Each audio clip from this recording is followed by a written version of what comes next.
Welcome to the Wisdom Circle. To subscribe or follow us on your favorite podcast platforms, please visit us at www.thewisdomcircle.com.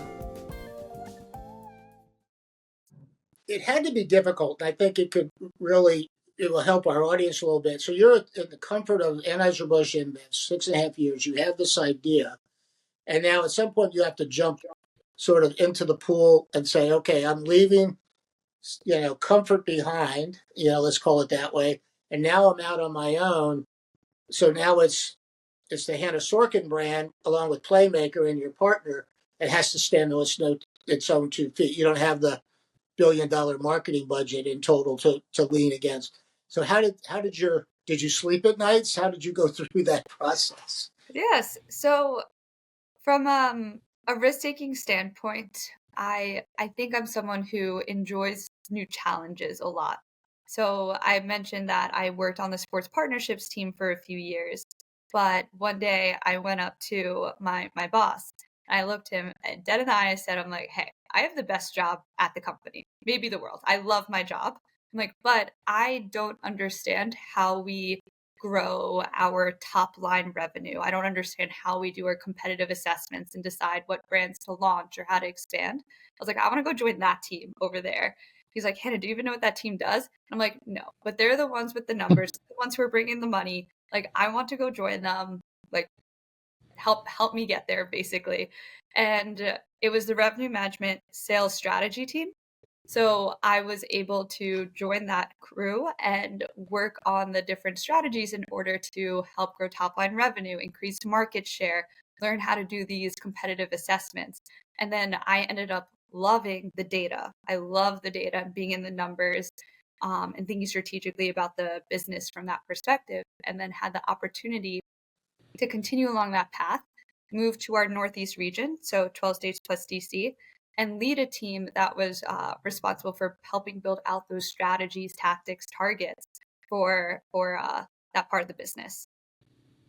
Then I kept thinking back. I've always had more of an entrepreneurship spirit, and I kept thinking back, okay, again, like what were the different roles I've had at Anheuser-Busch, since I've had the ability to touch many different parts of the company, and where would technology have made my life easier? And again, produce that productivity, revenue, cost savings. And I kept landing back on this sports role, where I was like, it was awesome, and there was a lot of money in that industry in sports partnerships. However, like the technology, I don't think had caught up with it, and with like $100 billion being spent on sponsorships annually, and that growing at almost like a 9% CAGR, like there has to be a better way in order to help manage these partnerships and make sure that there's no leakage with the assets along with like the marketing spend. So that's when I had the conversations with people, and it got to the point where like I love Anheuser-Busch, and like I could see myself. On your last episode, you were talking about being someplace for 45 years for an entire career. Like I thought that was going to be me at AB. Like I loved Anheuser-Busch, but it got to the point where I wasn't sleeping at night because I'm like, if I don't take this risk, if I don't take this bet on myself and PlayMaker and what I know it can be, like I will regret that. I will regret not leaving AB and taking this bet on myself for the rest of my life. So it got to the point where it didn't feel as much like a risk, but something I had to do. But that's kind of how it came about.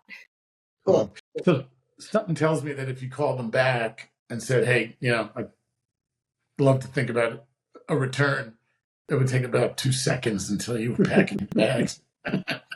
Thank you, Ray. I appreciate you saying that. Now, Hannah, I did that. I left ABC to go to Raycom. Tony was somewhat involved in that. And, to the top of the company, they said, listen, we're going to leave the light on. If you ever want to come back, just come back. So I can tell that you're one of those. Thanks. have you made a sales pitch back to your former company yet? Or is that, I'm sure that will happen. That will happen at some point. I think it'll be a very full circle moment, but I have not made the sales pitch back to them yet. What's some of the hurdles? I know it's so brand new, so it's unfair to you. But are there any obvious? I'm sure Ray heard this from a sales standpoint many times, which is, well, we don't have the budget for that. So now you're creating a new line item called PlayMaker. And the lazy answer is, well, we don't really have a line item for whatever you're going to ask for that service. And I think we talked a little bit in the development stage, which is, yes, but this will save you efficiency of Y, which will easily pay for the service of the PlayMaker. But, is it too early to be having that observation yet, or have you had a few of those conversations? No, it's great, especially since I've sold beer before, but I haven't sold enterprise software. It's a bit of a different ball game, longer sales cycle. And when someone mentions that they don't have like a budget or a line item for this type of thing, it's easy for me to point out. I'm like, you're already spending this money. You're spending it in those marketing dollars that aren't being used effectively because you're not able to plan accordingly. Like you're wasting the money because you have no idea what assets are just going to waste. Like potentially like 15 to 20% of things you're paying for are going unused. Like this software you need because you're already losing the money, and we're here to help make sure that leakage stops. And then from a team perspective, if they're able to use our software where just one person on the sponsorship partnership sales team can like maybe upsell one asset to one partner, the software pays for itself. So those are two ways I will talk about it based on someone's needs and thoughts around budget. Yeah, I think the idea of we pay for ourselves based on the waste you won't have after you use us, that's compelling. We're going to show you how you're spending you're wasting $250,000 a year. Just pay us $100,000 a year, and we'll save you 150 and put more to work. Yeah, and that doesn't even. So what's your hierarchy of not needs? Your hierarchy of targets? Like, is it leads? Is it teams? Is it advertisers? Is it TV stations? Is it streamers? Is it because it's big. Everybody's doing everything in sports now. It is the big kahuna of all content. Yeah. So we are looking at both brands and talking to brands and teams and leagues. We find that the more people who are on PlayMaker, the easier it is for people to cross collaborate with one another. Right. And that we've also made sure that through our pilots that we had different features and components to the software that helps not just one part of the equation, but both the brands and the rights holders. So we're selling to both.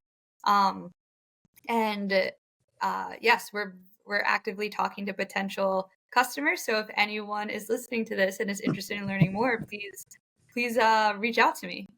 Yeah. Yeah, you want to give any information for that? So how they not to give anything private, but you might as well take advantage of it. So entrepreneurs, there's no such thing as private. It's like, blast these from the rooftops. Yeah. So yes, the best way to contact me is either my email, which is just hannah@playmaker-software.com, or finding me on LinkedIn, or our website, which is playmaker-software.com. There is a learn more form as well. Cool. I know you wanted to give 2 minutes to your partner here, just not that this is meant to be a commercial, but I think it's probably fascinated people already. I assume he's the software genius on all of this? Yes. So my co-founder is Sammy. He is a wonderful human being, and he's also like a technological genius. So he is so smart. He studied computer science at Harvard. He worked at LinkedIn for 6 years. He was a senior software engineer there. And he didn't come from the partnerships world, but I was so incredibly impressed with how easily and quickly he picked up the nuances of it. And then partaking in a lot of those 200 customer discovery calls, he was able to connect the dots. And together we've been able to build out the software of what PlayMaker is today. And I feel very lucky to have such a great partner. And I'd also be remiss not to mention our lead product designer, Lizzie, who is one of the most gifted product designers I've ever met. And again, her ability to hear either a user pain point or a feature that is described not in the best way, but be able to take that, understand the user needs, and then create a design that will more like seamlessly fix an issue better than anyone could have imagined is great. So we have a very great feedback loop between the three of us. Great, great. Good question. So, how did you come up with the name PlayMaker? Yeah. So I actually I was a hockey player growing up and in college. And I remember like PlayMaker, it's the one that you may not always see them on the score sheet as like the goal scorer, but you'll notice like they're the ones who are helping the team make it come together. They're the ones who may not be in the forefront, but maybe more of the background, who are enabling the success of the group. So we really wanted to take that energy of the playmaker and have the software emulate that of like, hey, like we don't need the software that's like big and flashy, but we need something that allows people to be that playmaker on their team and to execute and be that hero. Yeah, one of the things Ray and I go back and forth with is we like, as I said earlier, the younger voice. We're obviously baby boomers. We've been through the business. We thought we were the smartest people in the room at one point, and Plus so. students. What do you think is the most, I'm going to say, valuable or positive thing about your generation that's going to affect business in a really unique way? Yeah, that's a great question. I was gonna think about that for a second. I know that's sort of it's like throwing you like a high slider that you have to back up, but it's just like, because I think, you know, I always think selfishly business in many respects is business. In other words, it's partnership, it's trust, it's understanding how to move the product, what are the tools you need for the product. But there is a perspective all on things that, you know, Ray and I would never want to stay home and not work. I probably be goofing off or doing something versus we've heard from many people saying, no, it's more efficient. I'm not having to commute. I could keep a clear mind. I could get a workout in for 30 minutes, which is better and healthier.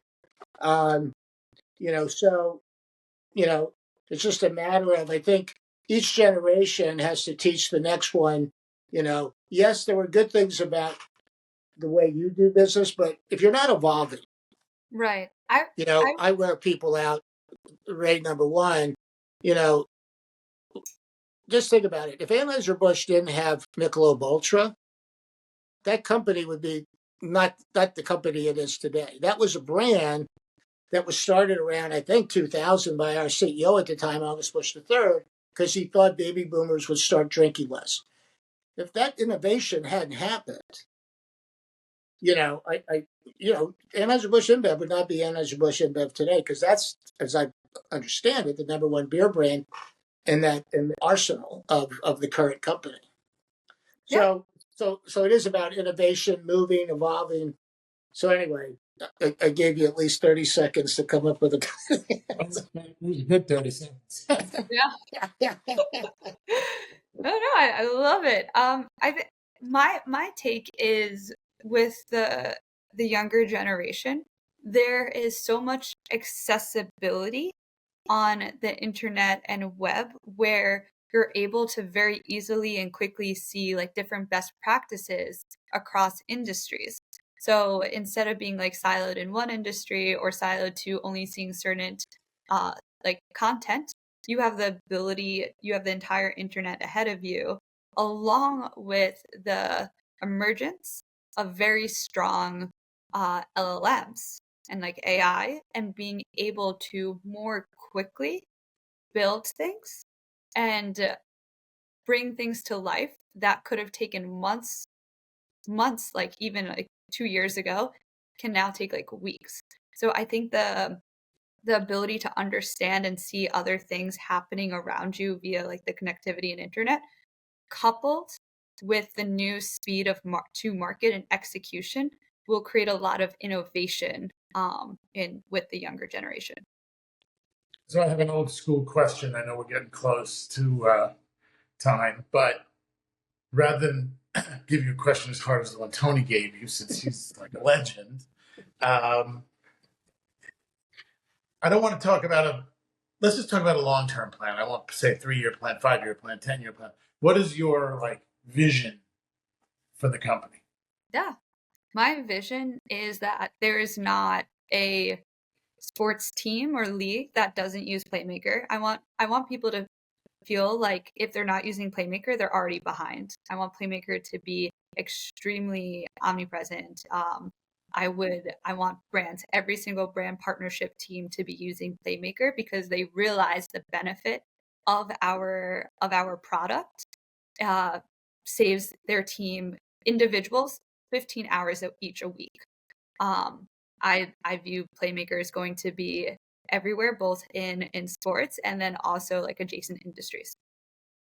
So you're going out, obviously you'll need some legal counsel. Neither Tony nor I do either of that, although we probably could with all the contracts we've read in our life. But, going out with some level of trademarks and copyrights and all those things that someone with such a great idea needs to have done. Because someone's going to, I'll be Mr. Wonderful right now and say, I can do that. I got people who can do that. So how do you kind of stay ahead of that group? Yes. So when it comes to one protection, we do have lawyers, so that is helpful. But it's not just the protection over current technology, but it's how do we continue innovating? Where something we take a lot of pride in is the software and the product as it stands today. It's wonderful. However, we have this constant need and yearning to say, how can we not just have a good product, but how can we keep innovating and push the boundaries of what AI and LLMs allow us to do? So we're constantly talking to customers, clients, getting their feedback, learning, hey, pie in the sky, if the software could do anything, what would you want to do? And they'll list things that they didn't think are possible. I'm like, interesting. Out of those 5 items, we're actually working on 3 of them that are in beta. And then the 2 others, I'll work with Sammy and Lizzie. We're like, okay, this is the pie in the sky goal. How can we create something to do this? And how can we even take it a step further to make it more automated? So it is about protecting us from a legal standpoint. But for us, it's more so how can we continuously pushing the boundaries of what's possible? Cool. Yeah, I think, in closing, first of all, thank you, Hannah. I think I think it's a great product. I think we both admire you for what you're doing. And I would encourage our listeners and viewers to, who are in this business, don't be the cynical Mr. Wonderful. Take a listen. This business changes. Having been one that was part of a generation that said, "Oh, cable 24/7 sports, who needs that? Internet, what is that? Streaming, what is that?" It keeps evolving, and I think one of the most amazing things is this Jaden Daniels from the Washington Commanders is using VR. Talk about going to the next level to get plays fed to him at double time. So when he's on the field, he's seeing that slows it down, and he's seen the plays already or the defenses. It's pretty amazing. So technology moving forward, being smarter about your business. It takes people like you and your partners to do that. And not speaking for Ray, but on behalf of us, good luck. Keep us posted. And I hope our listener and viewers, knock on your door. Yeah. Thank you both. I really appreciate the time and the platform to be able to talk about my experience and PlayMaker, and also just hearing from you two about your experiences is really cool. Cool. That's great. Thanks, Hannah. Thank you very much. Thanks, Ray. Thank you.